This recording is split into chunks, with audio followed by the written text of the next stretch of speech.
chicken trying to follow me home. Well, why don't you... Now, too quiet, people. Cotton Watts and Chick. Well, Later, let that be a lesson to you. what's the matter with you boys shooting up that man's hen house? I'll shoot any chicken trying to follow me home.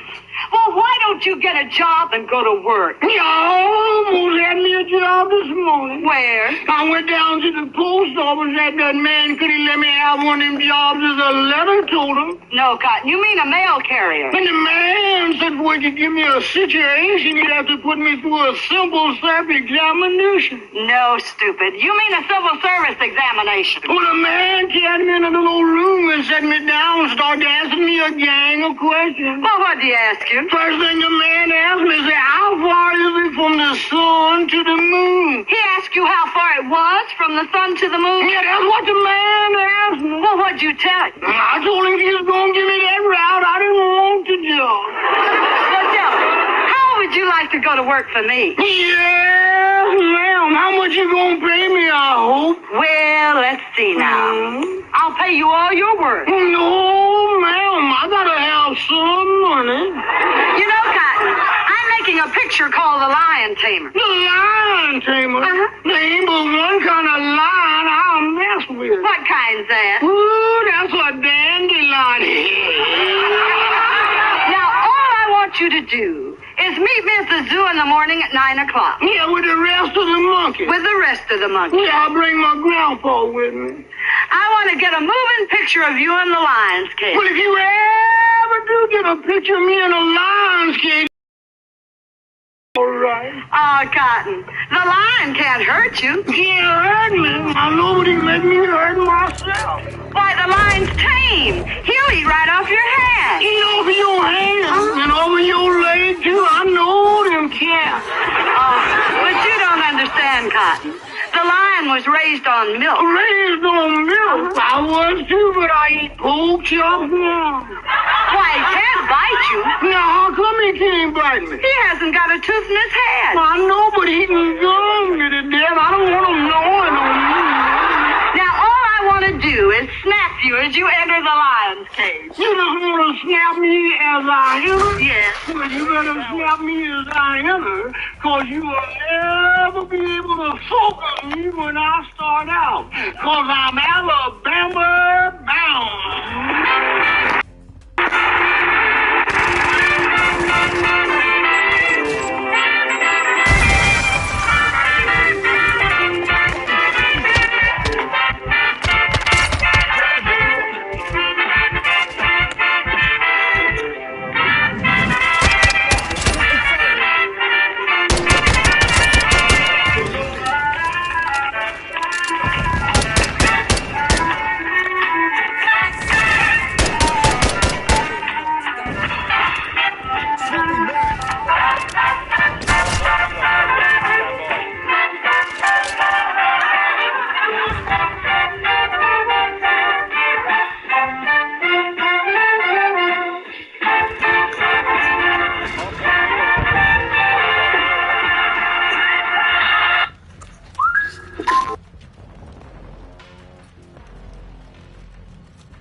What is it, Mr. Bones? I want to know what is all this talk I hear about you having a job in the circus? Oh, I had me a job in the circus, but I quit there. You quit that? Well, why did you do that? Well, I had to do me 2 jobs at one time. 2 jobs at one time? That's right. Well, Sonny boy, what was that? Well, first of all, I had to stick my head through a hole in a piece of canvas, and people throwed baseballs at me. Oh, my, that must have been hard on your head. Oh, well, I didn't mind that part of it so much. Well, then, what was the trouble? It was the people behind me throwing darts. Tell me, what's all this I hear about you buying a cow farm? Oh, did you hear tell about that? Well, Sonny boy, I bought me a large cow farm. Man, I bought me a cow farm with 99 cows and 1 bull. You bought a cow farm with 99 cows and 1 bull. That is what I said, son, precisely. Well, boy, you must be independent. No, but that darn bull is. But you know, the other day, some uncouth individual come by, and do you know what he done? I know. Tell me, what did he do? I tell you something. He done come along, and he went and cut off all the tails on my cows. He cut off all the tails on your cows? That's right. Why, man, that's terrible. I know. You know what I'm going to have to do now? I don't. Tell me. What are you going to have to do now? Well, boy, I'm going to have to sell them all wholesale. Well, why are you going to have to sell them all wholesale? Well, I can't retail them.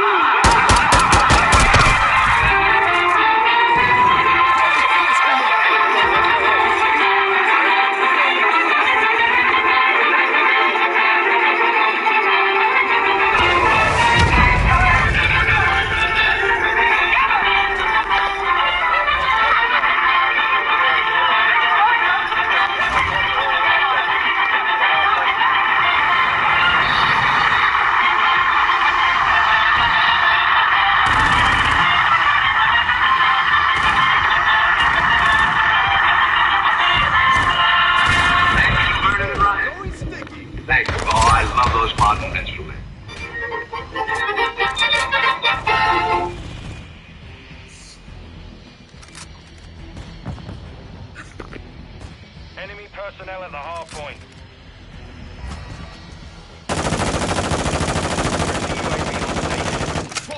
79. Falk was going on about how he believed in giving blacks the right to go to school, giving them the right to vote, giving them the right to go into anything they qualified for.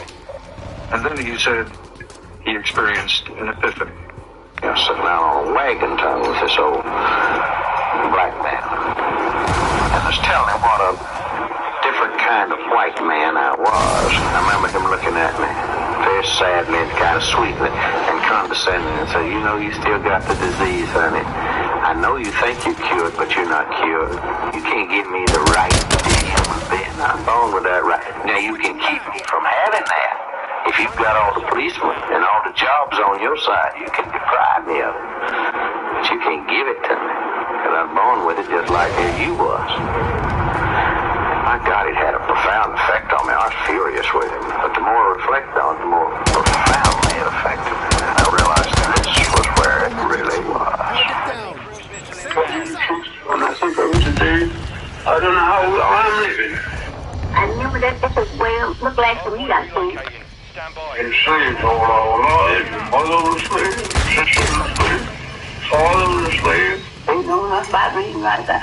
All that I know, they teach you to mind your master and your missus. Mom didn't know where to go. She after she was just started just like you saw some mountain. Didn't know where to go. They are haunting voices from the past. Not actors reading a script or scholars reading a text, but the actual voices of men and women, Americans, who were born in slavery. My name is Fountain Hughes. I was born in Charlottesville, Virginia. My grandfather belonged to Thomas Jefferson. My grandfather was 115 years old when he died. And now I am 101 years old. So if you didn't have no babies when you're slaves, you would sit on the floor. Side of turn, side of down. Just like a lot of wild people. We didn't know nothing. Didn't like look at no book. Harriet Smith, remembering what she saw as a small girl during the final days of the Civil War. We stood on that picket fence All day long, soldiers going back to San Antonio. Colored soldiers in Georgia.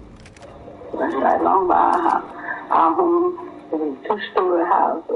These recorded memories were among thousands of interviews done with ex-slaves in the 1930s and 40s. Can you remember slavery days very well? Of course, I remember all our high school, and all the names of them, all the children. Call every one of the children's names. Who did you belong? Jim Bunton, the baby boy. The results of these digitally enhanced recordings are arresting, almost unbelievable.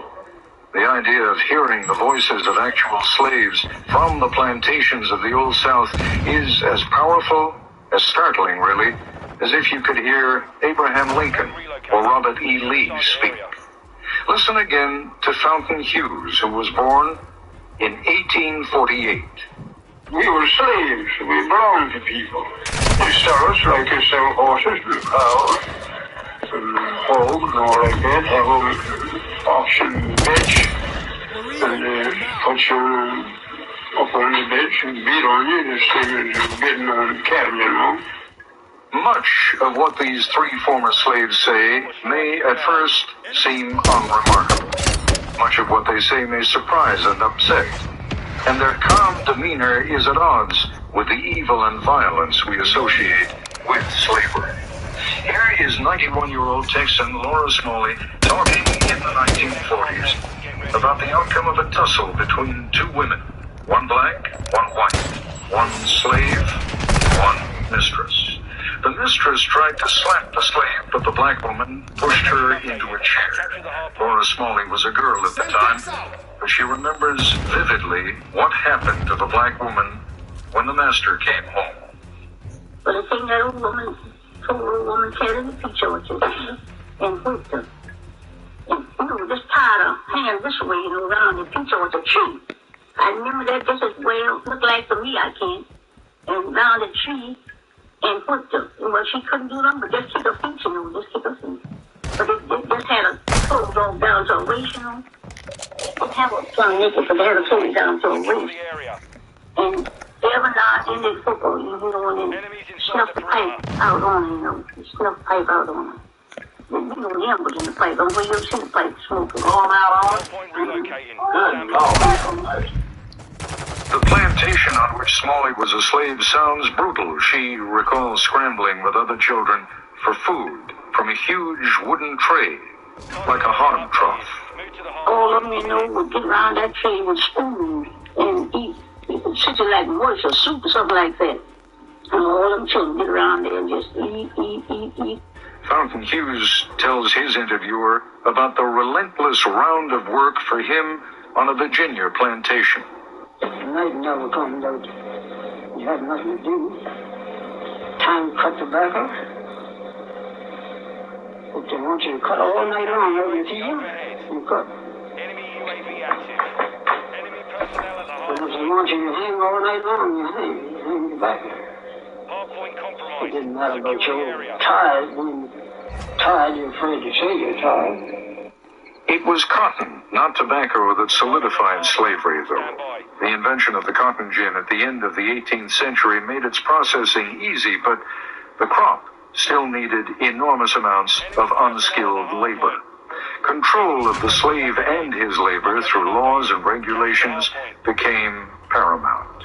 Fountain Hughes talks about one of those controls, the pass system. Now, I couldn't go from here across the street, or I couldn't go to nobody's house that I have a look or something from my master. And if I had that pass, that was what we call a pass. If I had that pass, I could go wherever he sent me. And I'd have to be back. When I go where he sent me to, they'd give me another pass, and I'd bring that back, so it's a show how. Even emancipation didn't truly free the slaves. Freedom freed slaves for more travail. The end of the Civil War found many cast adrift without skills and no place to go. And the Yankees who freed them weren't always seen as benevolent liberators. I remember when the Yankees came along and took all the good horses and took all the soda, all the meat and flour and sugar and stuff out in the river and go down the river. You know, the people wouldn't have nothing to live on, but they done that. The ex-slaves left one hell for another, perhaps an even more dangerous one. No longer property, they didn't have the protections afforded property. When we were slaves, we couldn't do that. See? And if we got free, we didn't know nothing to do. And my mother, she hunted places and bound herself for $1 a month. But we didn't have no property, we didn't have no home. We had nothing, we didn't have nothing on it, just like cattle, just turned out and get along the best you could. Enemies inside the perimeter. In Texas, the slaves weren't told they were free until 2 months after the war ended. Smalley remembers that her masters gave the slaves a dinner, and then they were free. I don't know how the other side of the folks know feeding. We didn't know. They just thought, was just feeding us, Them didn't know where to go. You see, after freedom broke, just like he turned something out, Didn't know where to go. But this was the stage. Didn't know where to go. Turned us out just like, you turn out cattle. In the narratives, the slaves used an interesting phrase for the end of slavery. They say, when the break came. Good times, easy times were not at hand. The trials for millions of black Americans didn't end in 1865. They continued. Laura Smalley and her family became sharecroppers. Harriet Smith's first husband was killed by whites during the Reconstruction, probably because of his political organizing. Fountain Hughes went north to Baltimore and worked at numerous jobs, including hauling manure. Not an enviable job, but it was the job of a free man. Good night, man. Good luck in your games.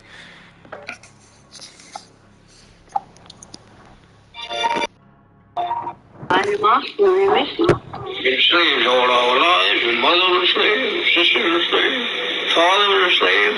They treat me nice as they could treat me. And if I want anything, I'll ask for it. I was taught it that way by my old master. These are the voices of former slaves, victims of one of America's greatest crimes against humanity. Listening to them speak and hearing their lamentations does a different level of justice than history books ever could. John Henry Folk was a storyteller and radio show host who in 1941 started doing interviews with former slaves in a project to bring awareness to racism. One former slave he interviewed was Fountain Hughes. Little did Folk realize this interview would be one of his most important. My name is Fountain Hughes. I was born in Charlottesville, Virginia. My grandfather belonged to Thomas Jefferson. My grandfather was 115 years old when he died. Although many slaves were kidnapped or abducted, Hughes was different. He was born of slaves, as was his father. He didn't know any other life. It's what they call, we were slaves. We belonged to people. Put that shit out. We could sell horses and cows and hogs and all like that. Have an auction bench. Hey, when you plant, you're supposed to watch the bomb afterwards. Kind of the whole point of that. The auction bench was an infamous place among slaves. Here people would learn not only who their future masters would be, but exactly what price a person could put on another person. Selling women, selling men, all that. And if they had any bad ones, they'd sell them to the nigger traders, what they call the nigger traders, and they ship them down south and sell them down south. After leaving the auction, they would be at the whims of the massacres. Of course, when someone is considered to be a piece of property rather than a person, little is done to make them comfortable. Deplorable living conditions, tattered and worn-out clothes, and sometimes a bare minimum of food were all that slaves were given. Some people didn't have no beds when they were slaves. You know, slept on the floor, sat it here, sat it there. Just like a lot of wild people. We didn't know nothing. Didn't like looking no book. Often, the slaves were only dressed in what they showed up in, made mostly of rag and cloth. The lucky ones may have had a pair of shoes or some denim. So I didn't ever wear no shoes until I was 12 or 13 years old. Now people put on shoes on babies, when they're 2 years, when they're month old, I'd be out an hour. put shoes on, baby. Just as soon as you see them out in the street, they got shoes on. Not much attention was given to the slaves' diet. More times than not, they would only have things like soups or stews made from the scraps of the master's dinner. Wooden trays dug out, all about that long.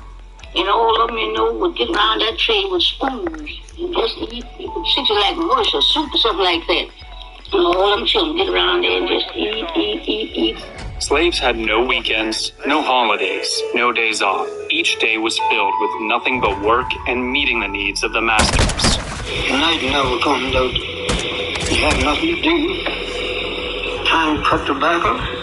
If they want you to cut all night long out in the field, you cut. And if they want you to hang all night long, you hang your back. It didn't matter about your tired, being tired, you're afraid to say you're tired. It wasn't a sense of duty that compelled the slaves, nor was it a love for their owners.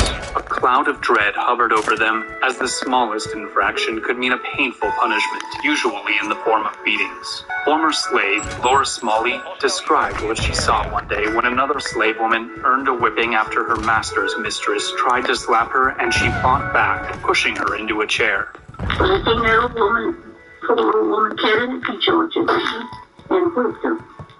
And, just tied her hand this way, around the peach orchard tree. I remember that this is where it looked like the me I can. And round the tree and whipped her. Well, she couldn't do nothing but just keep her feet, just keep her feet. But they just had her clothes all down to her waist, They didn't have her plumb naked, but they had her clothes down to her waist. And every now and then they'd whip her, and then out on her, the still pipe out on her. And them was in the pipe, but we ever see the pipe smoking all out on her. Even though slavery was a practice in which evil was free to roam, there were still some owners who was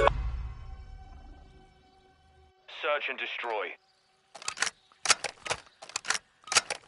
All Saber, secure a perimeter around the objectives.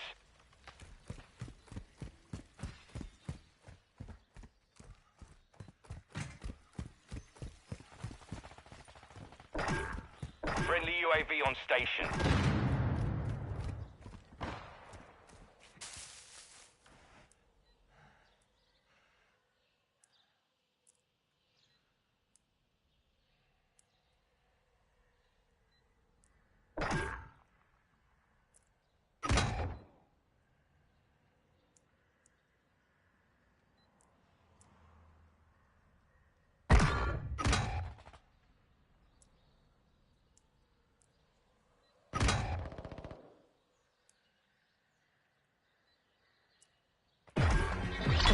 This round is ours. Ready up for the next one.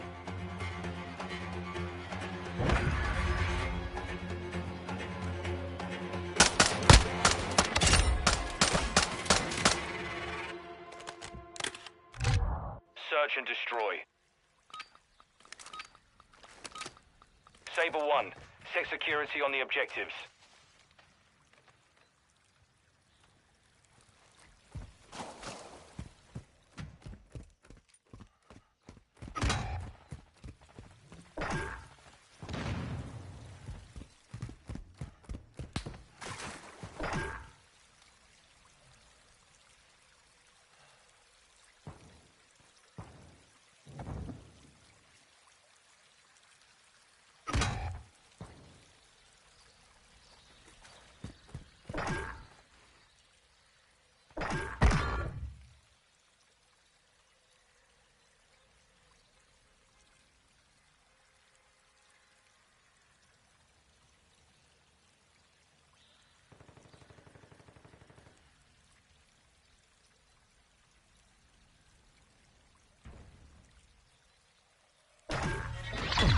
Took a victory there. Prepare to repeat it.